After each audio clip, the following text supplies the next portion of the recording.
So now then we can start. Okay, so good afternoon, everyone. Good afternoon, friends. So welcome to the afternoon session.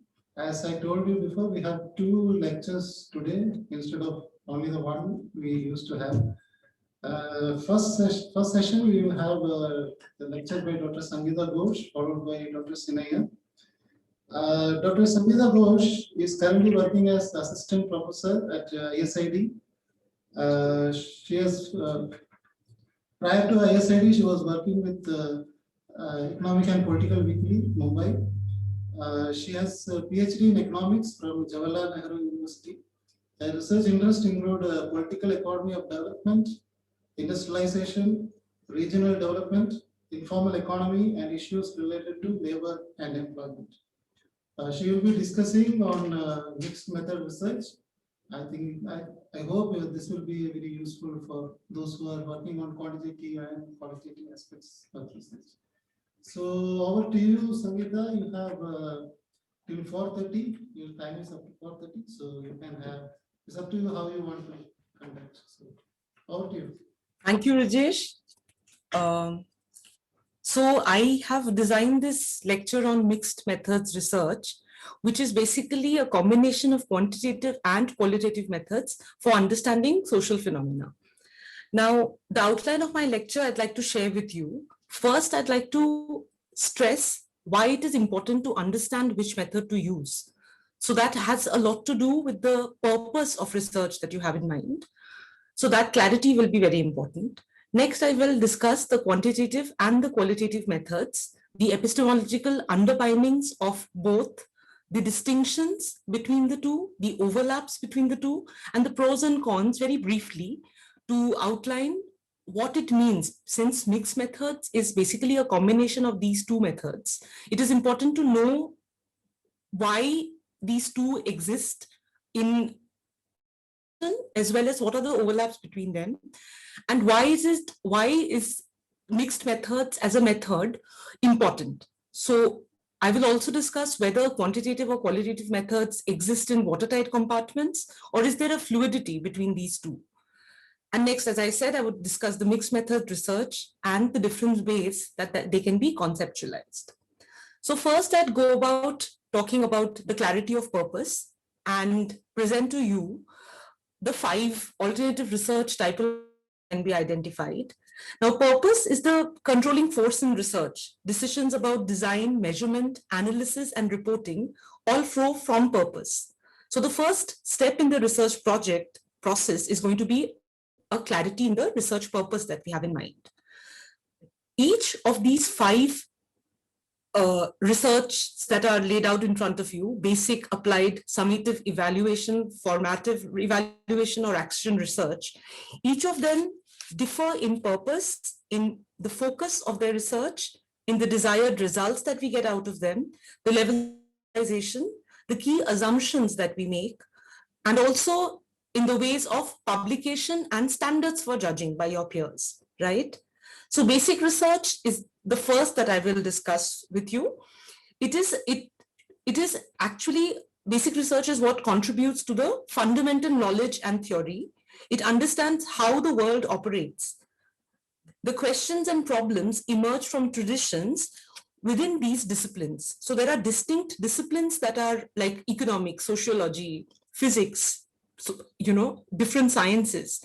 So traditions within those disciplines, it's the most prestigious, and though these hierarchies are extremely fluid and really should not have much meaning, but it is seen as one of the most prestigious things because it basically contributes to fundamental knowledge and theory building.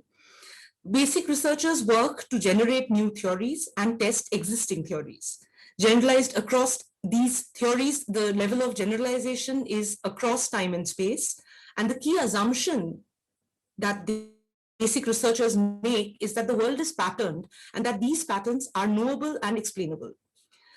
Applied research illuminates a societal concern so that human beings can be more effectively can more effectively control their environment. While in basic research, the source of the question is the tradition within a scholarly discipline. In applied research, The source of questions is in the problems and concerns experienced by people. The purpose of applied research is to generate potential solutions to human and societal problems. It takes the findings, understanding, explanations of basic research and applies them to real-world problems. The level of generalization is within a time and space and with limited application context.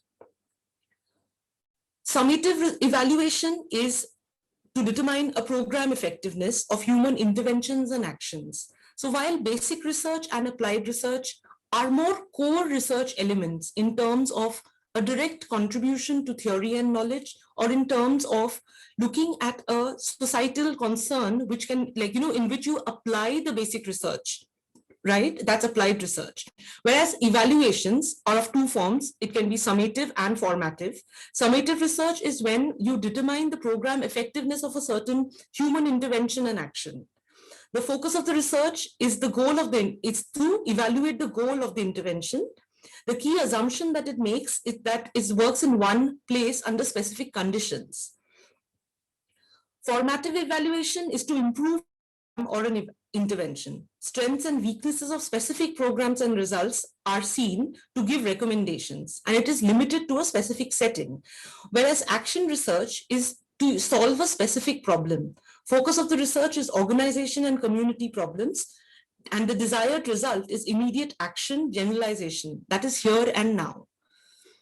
So the kind of basic and applied research is usually published in scholarly journals, and the audience is the peers who judge the contribution, disciplinary standards of rigor, validity, and theoretical import. Whereas evaluations, summative, formative, and action researchers publish reports for specific stakeholders who will use the results to make decisions, improve programs, and solve problems. So often in our in a pursuit of an academic career, what we see is basic and applied research. Summative evaluations. So for example, theories of consumer behavior, right? That is a very basic research that has been developed over years, and a lot of work in applications of consumer behavior have also governed our academic knowledge of microeconomics. Whereas summative evaluation could be something that a certain human intervention has happened, and how is that intervention effective in that particular time and space, and can it be generalized? That's the kind of work summative evaluation looks at. Whereas formative evaluation looks at specifically how to improve a certain, and action research is something like if you have a specific problem.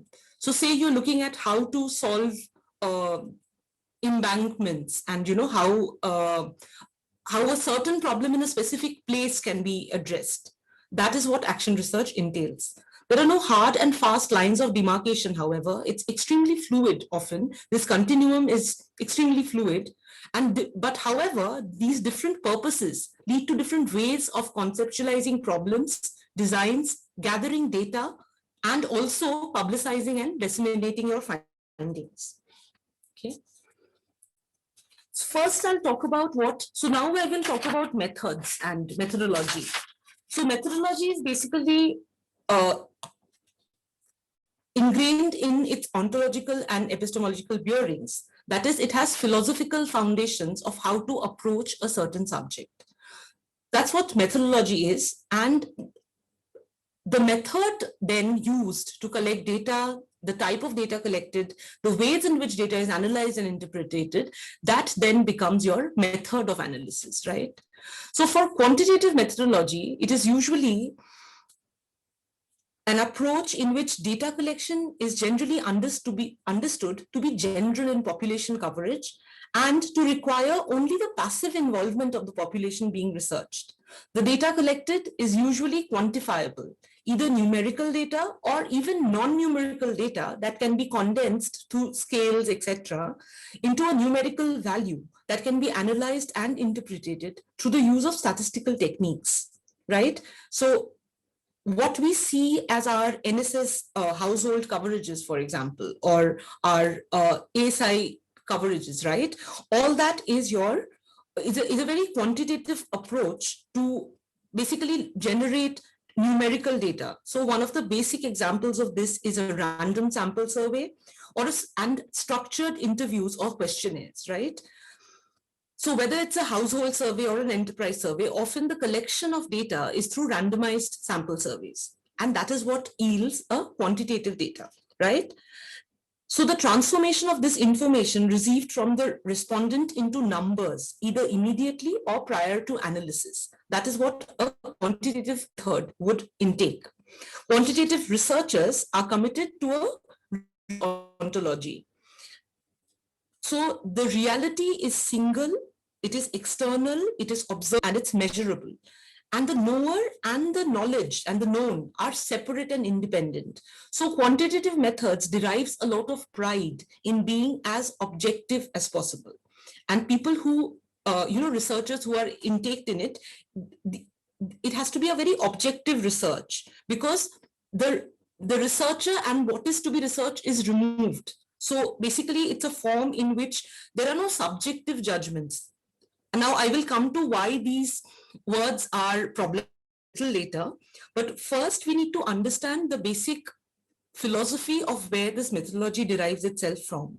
So here, these are like, so the research question itself is like, it's an observable, measurable entity, okay?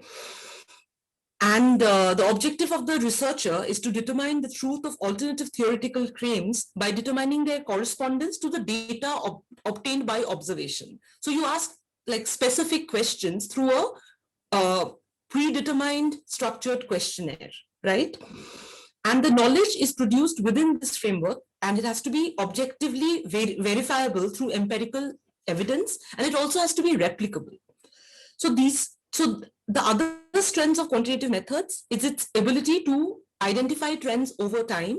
So because a questionnaire can be replicated in time and space, it allows you to be able to be identifying trends over time and to make cross-sectional comparisons. However, there are criticisms of quantitative methods, and they point out to the sampling and non-sampling errors in quantitative methods. So the way a sample design itself, how representative it is actually, there is a lot of criticism about that. Also, the inability of these methods to capture phenomena that are not easily quantifiable, and to the fact that the numbers may be imprecise and even subjective. So a very good example of this that we, I would say from economist perspective, see is about, say, women's work, right? And now we have, of course, one evolves, and now there are time use surveys which point out to the care economy contribution of women. But there is a lot of literature which basically points out how women's work is not measured very well through the NSS questionnaires, for example. So something that is otherwise grounded in quantitative methods might not capture reality in the true sense. So there are criticisms that talk about how it might neglect ground level realities in favor of abstract hypotheses and stagnant conceptualizations of human behavior.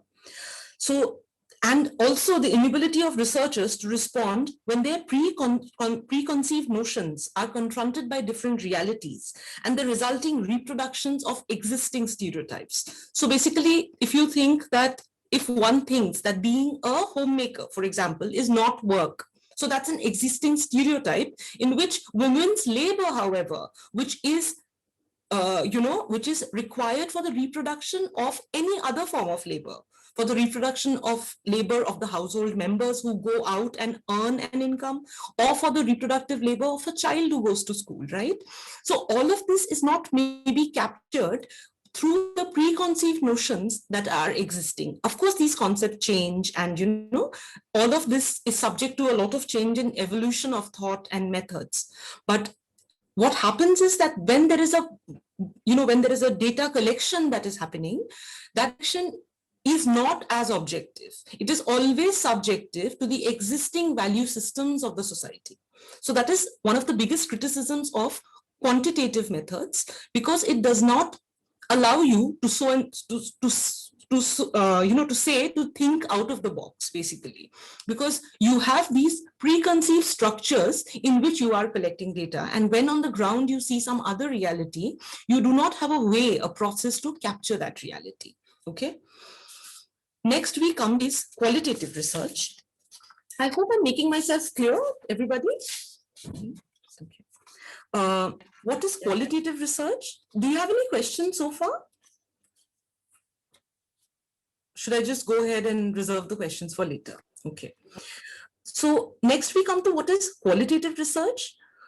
Qualitative research emerged in opposition to this extreme positivism that we see in social sciences, where because quantitative data collection analysis had a supremacy in the understanding of social sciences spearheaded by economics, actually, it actually developed in opposition to this positivism, and it flourished across disciplines like anthropology and sociology. And increasingly now, economists too have grown to understand the importance of getting out of the criticisms of the quantitative research methods, and combining, perhaps, I'll come to that later though, and understanding qualitative research as well.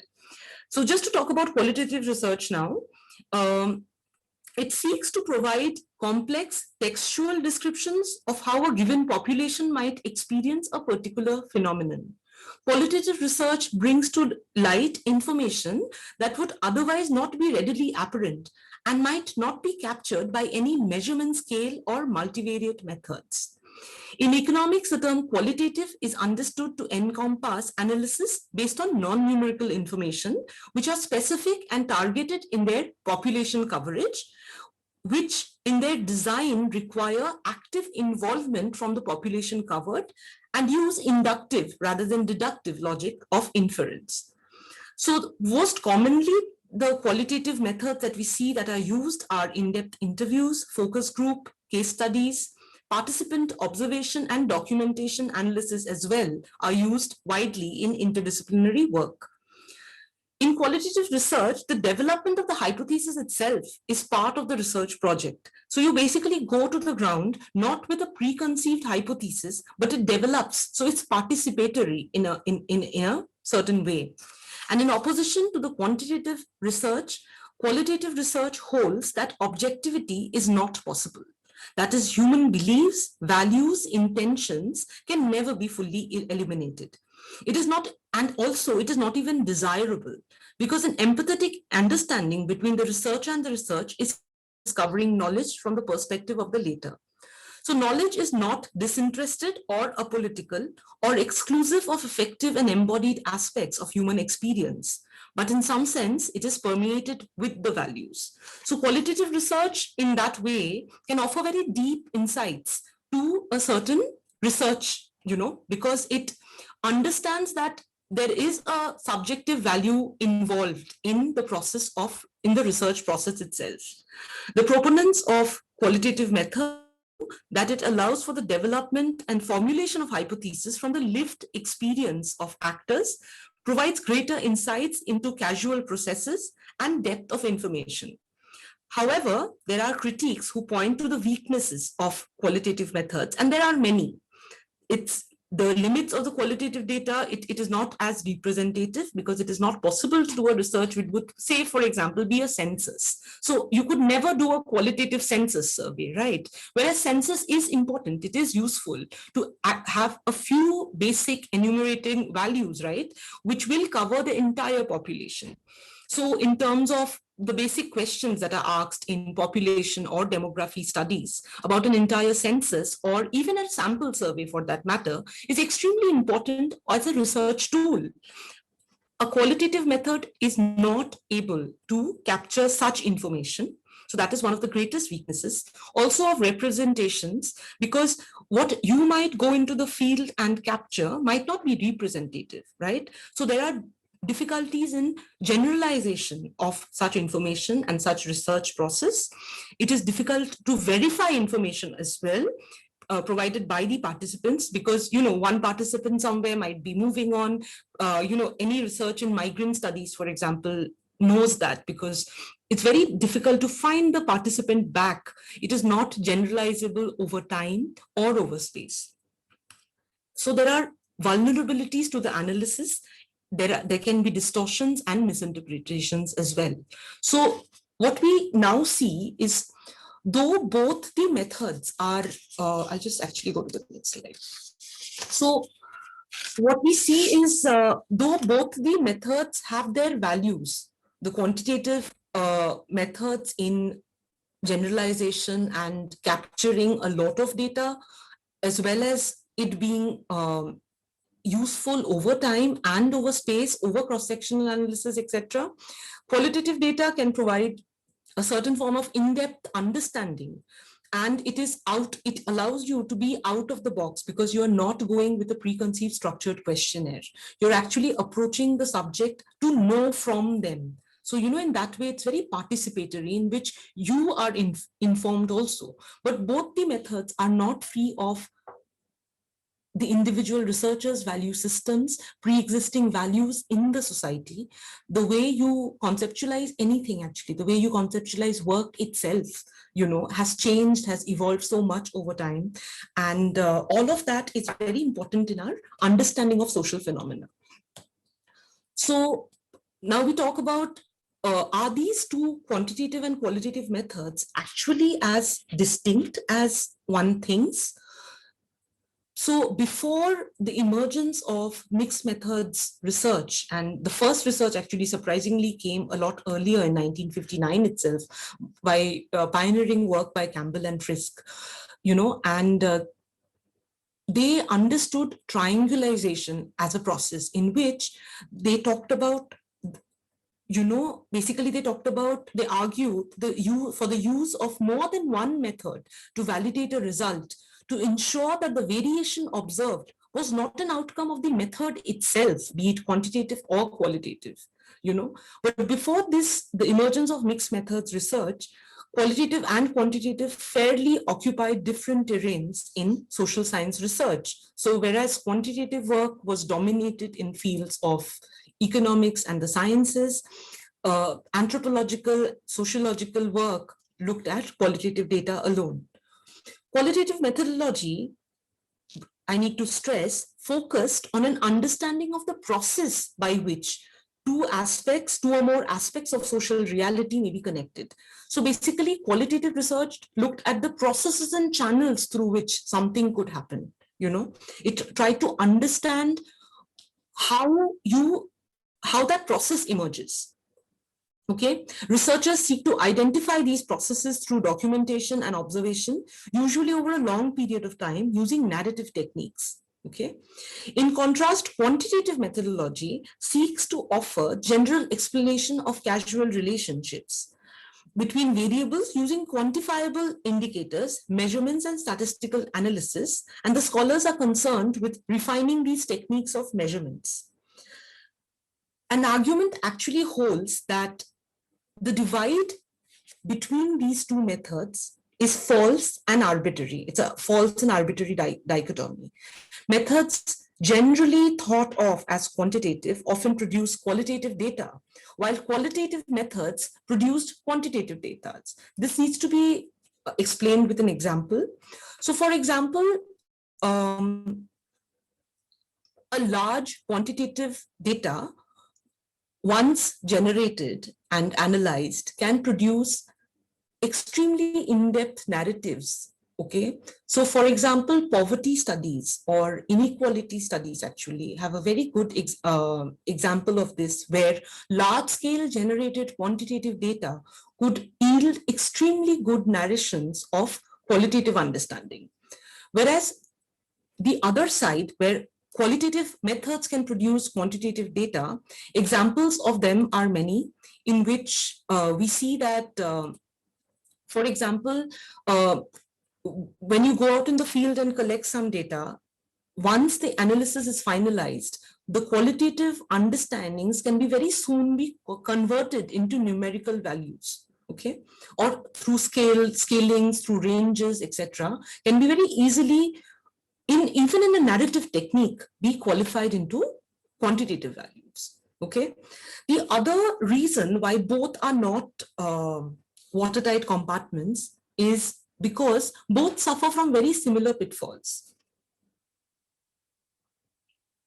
So for example, all data are products of social interactions, regardless of the method of data collection, relations of power, interests, value conditions.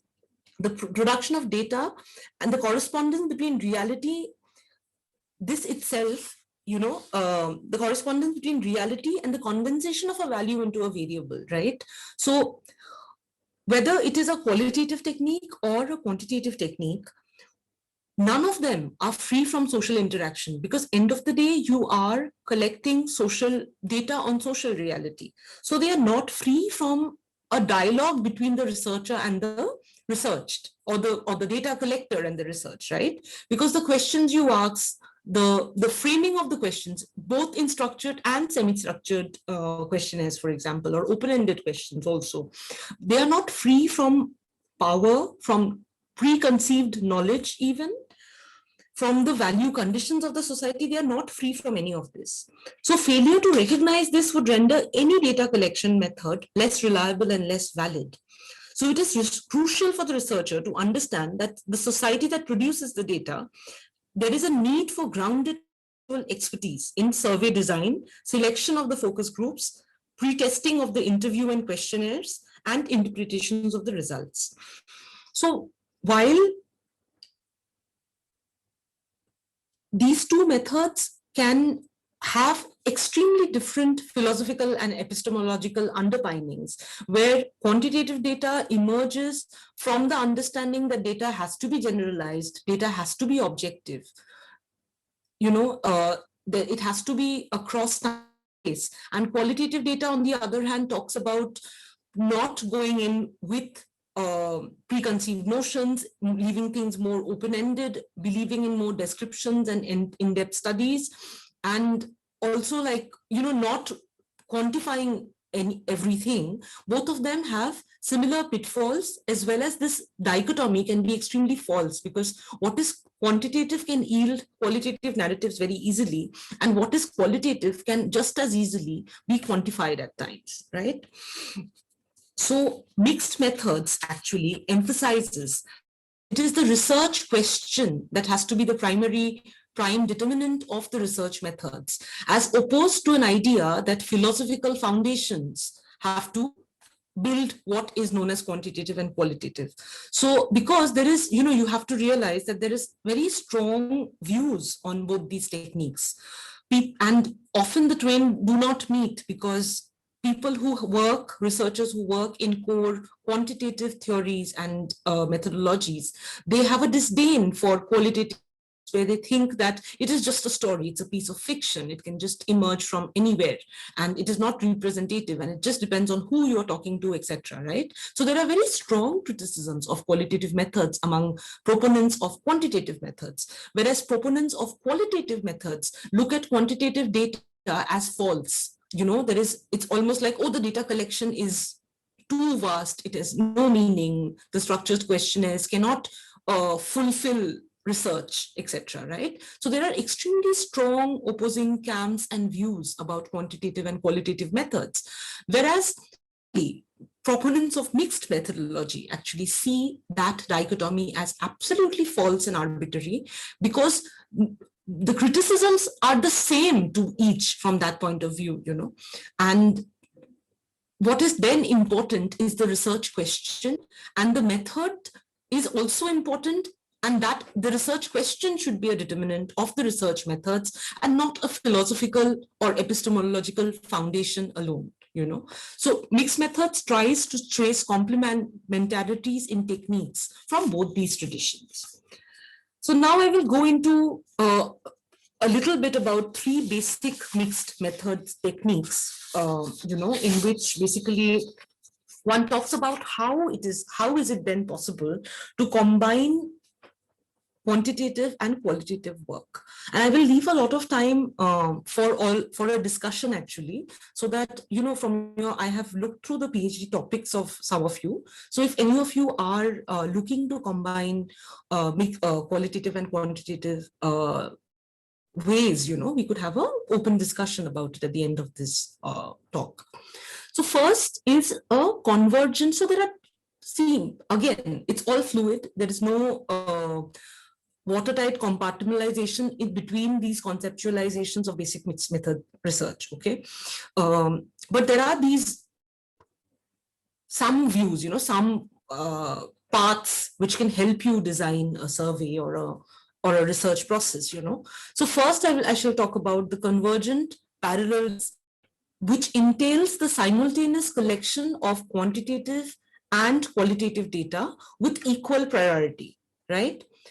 The resulting analysis are compared. So at the first stage itself, you approach the research field with both quantitative and qualitative data collection. So a simultaneous collection. So for example, you go with a structured questionnaire and you go with a semi-structured interviews, right? With both. So it entails a simultaneous collection of qualitative and quantitative data with equal priority, and the resulting analysis is then compared or merged to form an integrated whole. It's associated with triangulation, whereby a researcher aims to compare two sets of findings. So results are compared and it's seen what is the degree of convergence, divergence, and relations that are reported through both quantitative and qualitative techniques. So I shall come to examples like a little later, I think. I mean, so basically, it's something in which, so say you are looking to look at a social reality or even the impact of something on something, right? And so for example, I will talk about my own work actually, where I surveyed a number of firms, 150 plus firms, to look at the impact of GST on MSMEs, okay? So I used this convergent parallel design technique.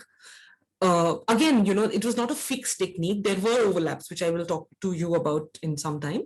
So I used both qualitative and quantitative techniques, in the sense that when I approached a firm, there would be a part of my questionnaire which would be extremely structured. So it would ask ranges of their turnovers. Sorry, I'm very sorry. Of their turnovers, for example. It would ask the age of the enterprise. So there would be these questions that are what is known as quantitative data generation, right? But it would be qualified by in-depth interviews as well, you know, with many of these firms, as many as was possible in the given time period, to look at the processes and channels through which they have been impacted by GST. Now, my research could not have only been a quantitative research. It had to be qualitative, because my interest was my research question was to look at the processes and channels through which a certain enterprises, certain business process impacted by GST, right? So I had to, so whenever you ask about processes and channels, a qualitative understanding helps, a qualitative methodology helps. Whereas to capture certain types of data, it was quantitative data that had to be used, you know, to come to a result. So that's a convergent parallel design, right? The next method that I discuss is the exploratory sequential design, in which basically first you collect qualitative data. Okay, just one thing I forgot to mention for the last bit, you know. So what I mean by triangulation is, for example, I'm just giving you one example that comes to my mind from my own research. I mean, I'm sure there'll be, you know, plenty of examples from your own research that you would know of. So for example, you go to a firm and you ask them about their turnover, right? It is very difficult for them sometimes to even tell you their annual turnover. I mean, anybody who's done field surveys and research would know how the difficulties that are there, you know, with collection of such data. So there is a quantitative part in which you just you just take down what they tell you, what the participant is telling you, you take down that number, right? In the next stage comes where you actually look at what is going on in that factory. So you look at the number of workers, you look at the number of shifts that they are doing, and that is not through, and these are through in-depth interviews, because you get to know that one machine, for example, produces so much cloth, and so many workers work so many hours. So you basically triangulate that to understand whether the turnover value that is given to you by your the person you were interviewing, or you approach with a structured questionnaire, whether that value is correct or not. So while doing a research, it is very important to kind of understand that even in a quantitative data generation, it is not important that the person will tell you the truth, right? So even for NSS surveys and everything else, there are training sessions that go on during collection of data, because the interviewer has to know how to elicit like basically responses from the participant, right?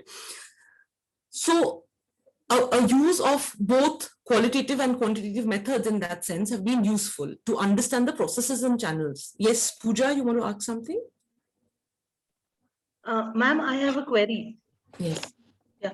So in terms of converging these two designs so that you get some accurate understanding of the phenomena under study. Let's say for my example, I was trying to relate it to the study that I was doing for the APMCs of Madhya Pradesh, the mandis, the agricultural markets, commonly known as. Right. So, ma'am, I had gone there to ask certain questions to the farmers about the auction mechanism which takes place in the mandi. So before the initial bid begins and they participate in the process of auction, I was also observing the entire phenomena. I mean the auction. So when I had a questionnaire also, so just before the auction began, when these farmers were trying to I mean anticipate and gauge and assess the surroundings, I was also sitting with them and I was having an informal chit chat with them in terms of what is their expectation towards the price for the produce that they had bought into the mandi. So they were quite, I mean, as everybody would do, they were quite positive about getting a fair price and close to MSP and all those things. So I was trying to understand whether these mandis do provide them with an opportunity to receive fair prices for their produce. So I was just asking them, so how close you are to MSP? Why don't you receive MSP? So before I assumed that they were not getting MSP, I had to also understand that they have to go for registering their numbers with the government of India so that they are into this process of procurement by the government. So I was closely following this auction mechanism. I had asked farmers the questionnaire. I was also interviewing the Mandi Parivekshak, that is the Mandi inspector who supervises this entire auction mechanism. So can I say that I was following this qualitative and quantitative So what is the, so what is the, so you were doing unstructured interviews. So, if I just complete 2 more slides, Pooja, it will be very useful for you, if you would just let me, because what you have done is what I'm just going to come to. Okay. Ma'am, but before that, I had a questionnaire. So it was structured questionnaire and the focus group interviews were kind of semi-structured. So I'm sorry if I troubled you. No, not at all, actually, which is why, so maybe you actually followed, so the 3 basic mixed methods research, design discuss here are again not watertight compartments. Okay. At the same time, if you just let me complete 2 more slides, what will happen is you can locate yourself. So for example, in my own research, I will tell you how these were fluid as well. So I was just giving one example, but if I just let me just complete and we'll come back to you. Sure, ma'am. Sure. So the first method I discuss is the convergent parallel design, where you're basically going in with both. So you're going in with a structured questionnaire and a semi-structured a semi-structured interview, informal, way, or an in-depth case study, right? but what is important is here you are also comparing the two results that you get, right? Before you report your findings, you compare them and you merge them, sometimes and or merge basically, but that comparison is important in what is being reported and what your triangulation basically shows you, right? So that's a convergent parallel design. I would like to just talk about two more. One is the exploratory sequential design, in which first one collects qualitative data, right, which acts as a preparation for quantitative data. So it actually allows you to generate your research instruments such as a structured questionnaire. So say it's about something you have, of course, done your literature review and you've studied, but there are new explorations that you want to see. And you don't really, and there is no, you are trying to expand the literature on the subject, right? So first one goes in and kind of does, typically a pilot, in which basically you go in and you can kind of talk to people to develop your structured questionnaire, right? So you do a qualitative case study sometimes an in-depth interview of a few people, and that's a qualitative measurement, right? And qualitative method, and that acts as a preparation to allow you to develop a quantitative structured questionnaire, right? So it often allows you to generate research instruments such as a questionnaire. Another purpose is to follow up qualitative findings with quantitative research, which allows for the scope of generalization to be accessed. So through a qualitative method, you kind of it acts as a preparation for a quantitative, research questionnaire, and then that questionnaire can be filled over a larger sample size probably, to allow for a scope of generalization. So that would be an exploratory sequential design. The other one is the explanatory sequential design, where first you collect quantitative data, right? So this is very often done in industrial case studies, for example, where say you're using ASI data or CMI data or ProVes or whatever your source of data is, and you generate a quantitative data, right? So for example, you kind of get to know that the MSMEs have performed badly, okay, whatever that term of measurement is, over time. And then you want to see why. What are the processes and channels through which that has happened? Why do we see a decline? Or say you're studying a certain industry, and there is quantitative data that you have garnered, analyzed, tabulated, etc. And then you want to explain some of those phenomenon through in-depth case studies, right? Or through a qualitative method. So that would be an explanatory sequential design, right? As I said, none of these are actually, I'll just go full screen now. So I think that brings me to the end of my presentation as such. And then, there are these references which, Professor Rajesh will share with you, and he'll share the slides also.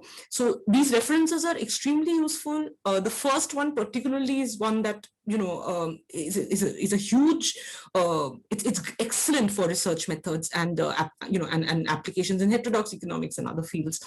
So one could, so these are the three books that, I have found very useful myself. Okay. So one more thing that I would like to mention is that, how do I stop sharing? Okay, I think this is how, right.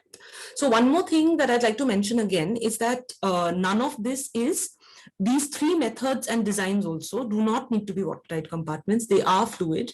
It's when you are in research, when you are trying to particularly, you might be doing a quantitative work that is using a secondary database, such as say the NSS and the ASI or, CMI or whatever, and doing a complete quantitative analysis. And often, there are in-depth questions that are followed up and that cannot be explained by secondary sources of data or by quantitative methods alone. So one follows up on those, right? Similarly, one might just do a qualitative work first and then want to see how that qualitative work can be, so say for example, a work on migration, right? In which there are in-depth case studies of why people are migrating, what is happening to that process, etc. And that can be collaborated with quantitative data that is available, whatever is available basically, to talk and to look at a larger picture as well. And even from your own analysis, a lot of these qualitative narratives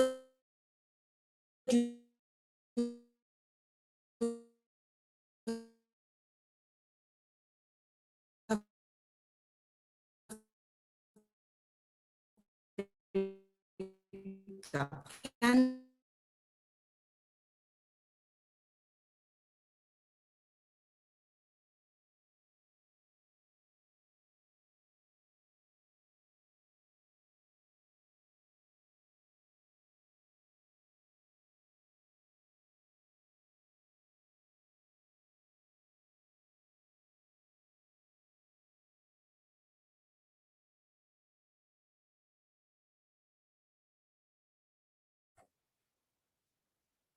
Oh, there is some technical difficulty. She will be joining soon. After that, we can have discussion. It's already not even 4:30. So you can have a. She's there. She's not there. There is some technical problem, sir. What? There was some technical problem. Yeah. She suddenly there was. They are all in the same network, but I don't know what happened. She will soon join. Anybody using mixed method in their research? No. Sir, as far as I know, the software to analyze qualitative data, they are at institutional level, you can have an access to. Otherwise, I mean, I have heard of it. I don't know. I was asking the same question to ma'am. NBO is something is then NBO. So, she's back. Sangeeta, you are not audible. Yeah, am I audible now? I'm so sorry, I just lost internet connectivity. Now it's fine. I'm back now. Okay, any questions? Pooja, would you like to start? Ma'am, we missed from the migration point. So you were till migration, it was audible. After that, it was not audible. Oh, I see. Is that so? Okay. So, okay.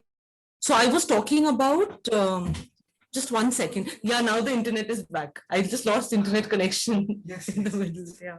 Thanks, Anandan. Okay. Just give me a moment, please. I'll just open my slides again. So I was talking about the generation of data and the way we can use it to further our own research, for example. So for example, if one is, so I'll just repeat what I said in the last few minutes, okay? So did everybody lose me or was it just somebody? All of us. All It of was, I us. guess, all of us. Yeah. Okay. So I was saying that a mix of these two methods often can help us look at social reality in a more fulfilling way. So for example, I was talking about how a quantitative work, say using NSS data or using ASI or CMI or whichever field you're working in, or NFHS or whichever field you're working in, that kind of data can be enriched by further studies like of in-depth case studies, etc. So because one often arrives at a certain thing and then there might be a it can take you no further maybe. So sometimes these combination of techniques can help. Similarly, with a qualitative work such as say in migration studies, which often because of the lack of secondary data, often we see a huge amount of primary work that's done and it's more qualitative in nature, but that too can be combined with quantitative techniques to enrich your work further, to allow for generalization, etc. So whether you are approaching in an exploratory way or an exploratory way or an explanatory way, or whether you're doing both together at the word go, in research often because in a methodology section of your research you'll have to write it out, right, what you've done. So mixed methods is the way to go. There is usually no reason to specify the exact design, but it's always useful to offer in your methodology, because methodology itself is also a field of research, right? So developing a methodology itself is a contribution also to literature, because please understand that it is actually still quite under-researched, because as a social scientist, the idea is to, to explain very complex, things of human behavior or of whatever policies of government, or human intervention, right? So it itself is Pooja, like, for example, when you talk about your work, it is extremely important to actually narrate. So that's a qualitative technique actually in your methodology, to actually say how your questionnaire evolved through your qualitative interviews, right? Because often a researcher, even in quantitative data generation, goes with a pilot survey. So you go and you kind of have a very small, whatever, questionnaire, and you kind of pilot it in a small space, and you try and see if your questions are correct. If the questions are yielding the kind of answers that you need to know, right? And then you pick up something from there, right? So you kind of combine and through a mix of actually a qualitative technique. So you kind of do your interviews, you try and refine your questions, you try and understand what is happening on the field, and then you come with a more nuanced understanding. And that can, again, that can take the form of open-ended, semi-structured questionnaires, as well as structured, more quantifiable questionnaires, and mixed methods would basically be something like that. Yes. So anyone else who wants to ask something? Ma'am, for now, I wish to construct an index for Mandi and its efficiency. I mean, I don't know how would I be approaching it, because I'm in the process of understanding how. What, Pooja? Yes, ma'am. See what? Ma'am, Index please to come see again. or study what? No, for Index now, to study what? index to study the efficiency of a mandi. I mean, there is no, as such, no dictionary definition for the efficiency related to a mandi, but probably to understand their functionality, how are these mandis an adequate platform for farmers to uplift, to enhance their socio-economic standard. So I mean, it's just a thought. I'm thinking of creating an index whereby I'll be having 3-4 dimensions of a particular mandi, wherein I'll be talking about the infrastructure, the amenities, and the processes.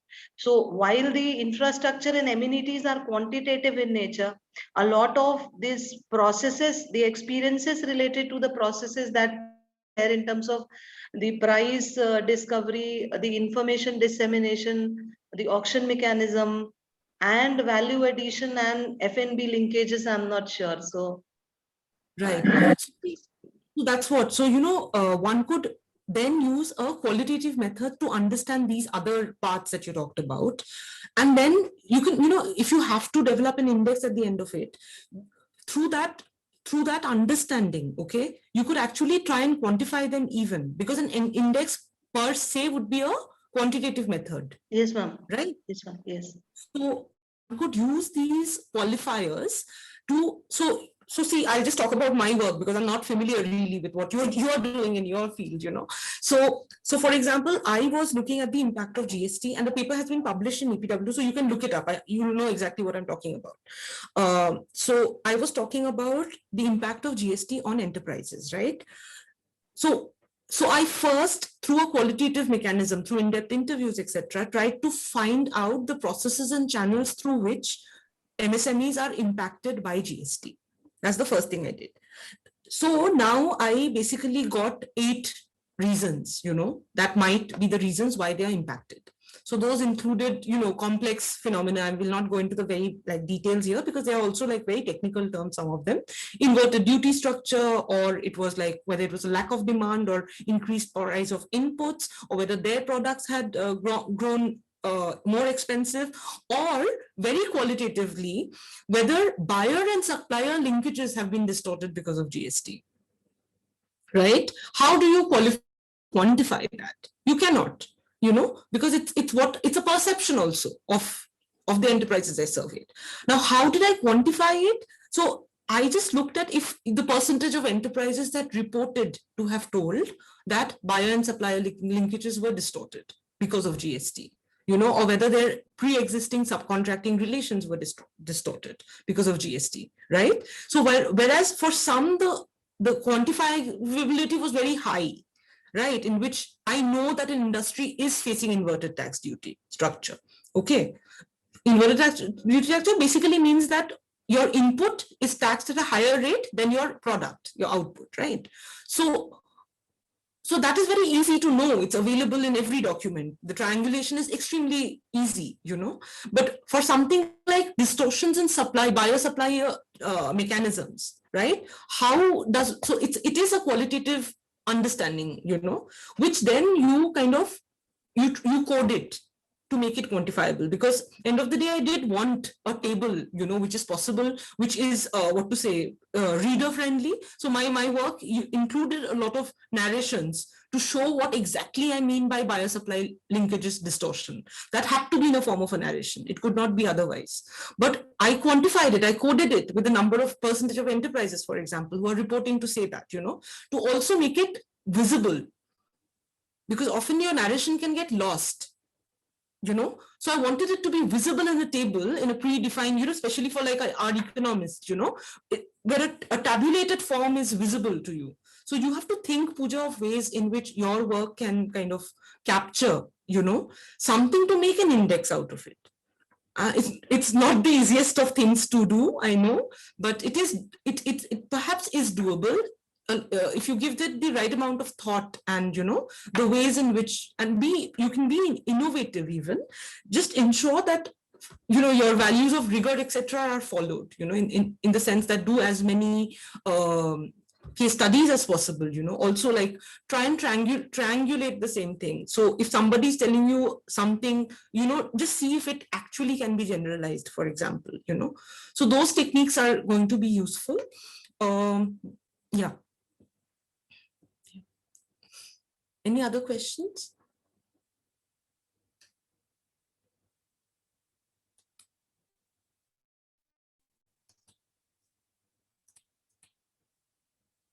Okay, this is way before my time, but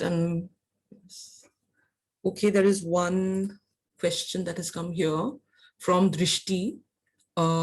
Elaborate more on how to use the mixed method approach in migration research from a sociological perspective. So Drishti, I'd like to recommend this book to you, Heterodox Economics Research Methods. It has 2 articles, I think, or one, which gives an extremely detailed discussion on migration research from a sociological, from an economist perspective, really. See, I am an economist, so my training is actually in quantitative methods. I mean, my MPhil and my PhD both were quantitative methods. It's only now that I am increasingly using mixed methods, because I find that the boundaries of my research agenda can be expanded using these tools. Now, frankly, from a sociological perspective, a lot of extremely rich work has taken place in migration. So whether it's migration of domestic help, or some that I have read, very limited knowledge in sociology, but some that I have read on particularly on domestic labor, for example. So extremely rich work has taken place, right, in which a sociologist's questions are often different from that of an economist, because certain questions are ruled in our particular disciplines, Drishti. So if you could elaborate what your research focus and research question is, that would help me answer your question. Because there's no one answer to this, Could you unmute yourself, Drishti?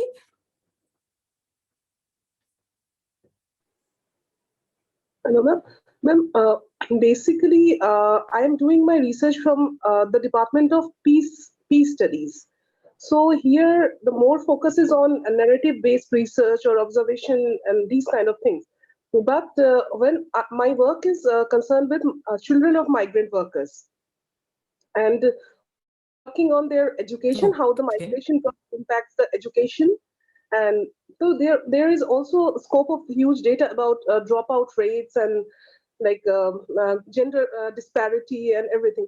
So, ma'am, that's why I am a bit confused about how to use the quantitative data.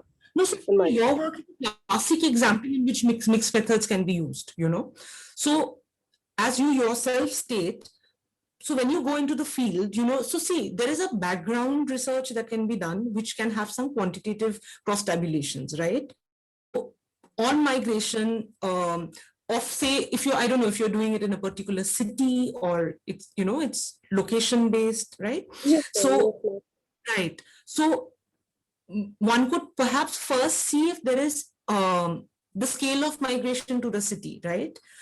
And where they migrate from, if that kind of a data already exists. For some cities I know of, they do. For example, Surat and Gajnam migration of power loom workers is something I have myself worked on. So that is something with now. So, but there is a municipal, like corporation has this data available of the number of migrants, at least the registered ones, if not the registered. Of course, there are lots of unregistered migrants too, but at least some data is already available. So that can make a macro picture of what you are entailing, what you're trying to capture in your own work, right? And then as you're saying, one would be your narration-based technique, where you discuss probably the challenges that they face, why it is more difficult to be a child, why. So if you once, for example, this is just an example. I'm really ill learned about your subject to talk about it, but just to give you an example, if one could look at, if you are collecting data on, say, dropout rates, or on levels of education and at which classes they drop out, etc. Right? So just to give that one example of dropout rates, one could see that and then offer qualitative understanding to tell me why the dropout rate. So while the collection of that data would be quantitative, where you are, just trying to say, so then, one could even like think of collecting such data and then seeing from your qualitative data collection, because that's also like your data collection, right? To understand the process of why these dropout rates are happening at the stages that they do. Okay. And then kind of trying to tie it both up, where you see that, is it because after a certain class, children are dropping out more because they are seen as hands, as construction labor or whatever, that they are now eligible to work, say after class 8, or are there distinctions between the two? For example, I mean, it's your research field, so it's going to be your work really, but I'm just giving you an example of how one can conceptualize perhaps of using both techniques. So there is this collection of data that is quantitative, which are in the form of coded numbers and structured questionnaires, right? And the others that gives you a hint about the processes and channels through which, because while quantitative data allows you to capture the picture at that point of time and in that region, qualitative data allows you to capture the processes and channels and explanations for why something is happening. Right? Yes, ma'am. I hope that helps. Yeah, thank you, ma'am. Thank you.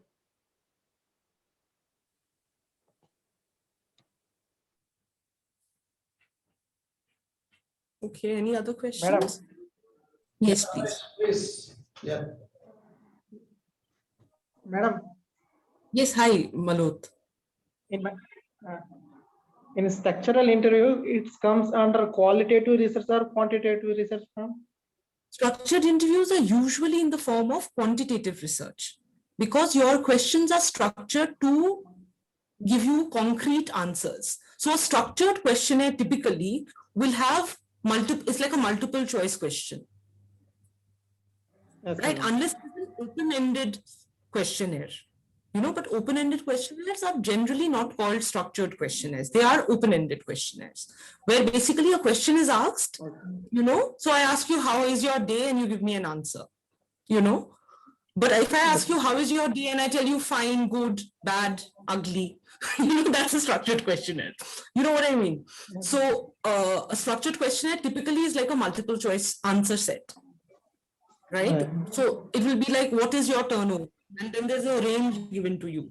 Even if it is not a particular value, a range is given, right? That would be a structured questionnaire. How many It's a workers do you have in quantitative. your firm? It's quantitative.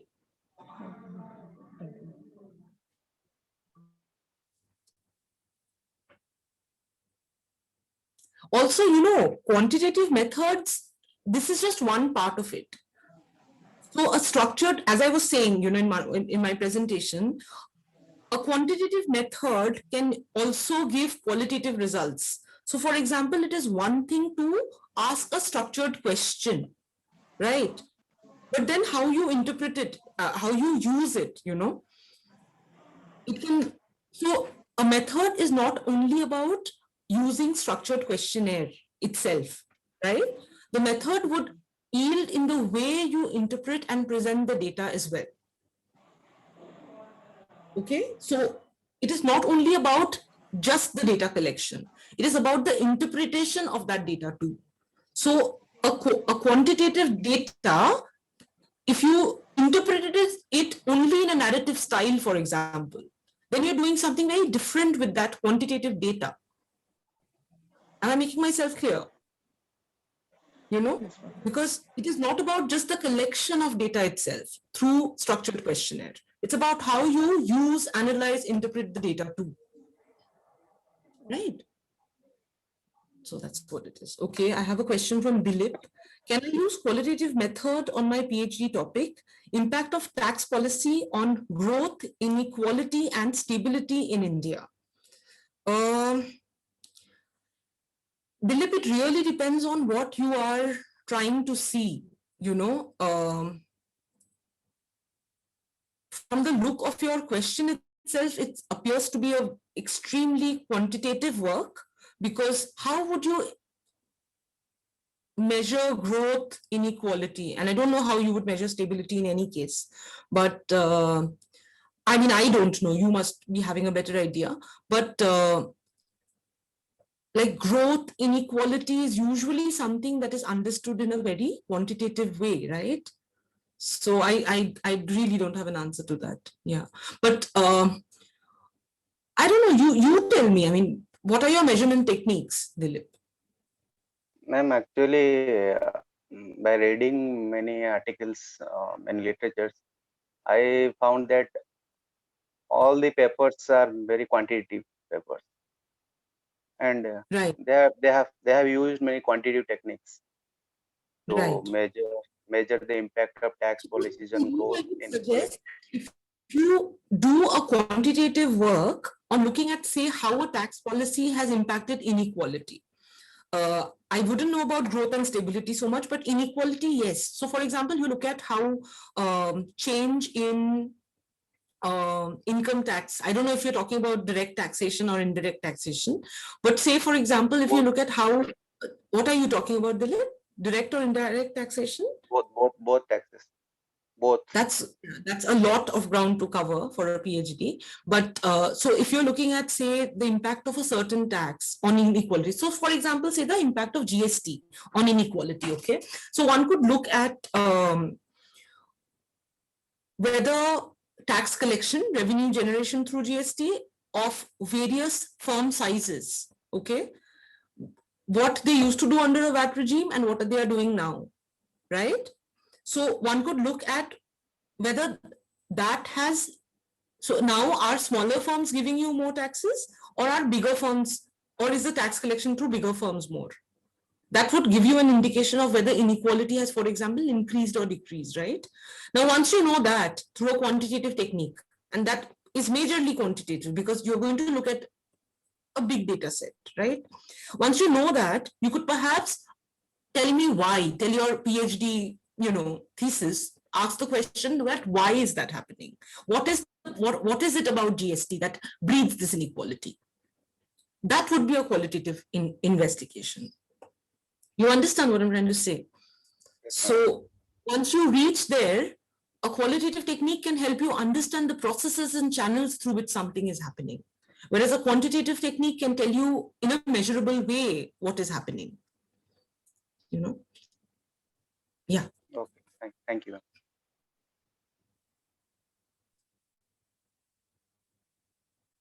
Okay, are there any more questions?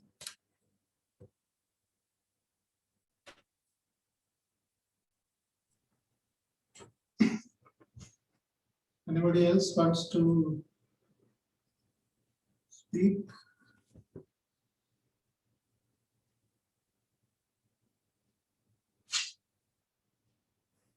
No. Okay, so thank you so much. Yes, everybody. Then we can wrap it up for now. We have plenty of time, so I thank Sangeeta for this very comprehensive lecture from both aspects of quantitative. Thank you, Rajesh, for So, thank you very much. I will share the PPT. Thank you for having me on board. Share the PPT with the. Yes, I'll share the PPT with you right away. I'll email it to you right away. Thank you, thank you. Thank you. Yeah. Bye. Thank you, ma'am.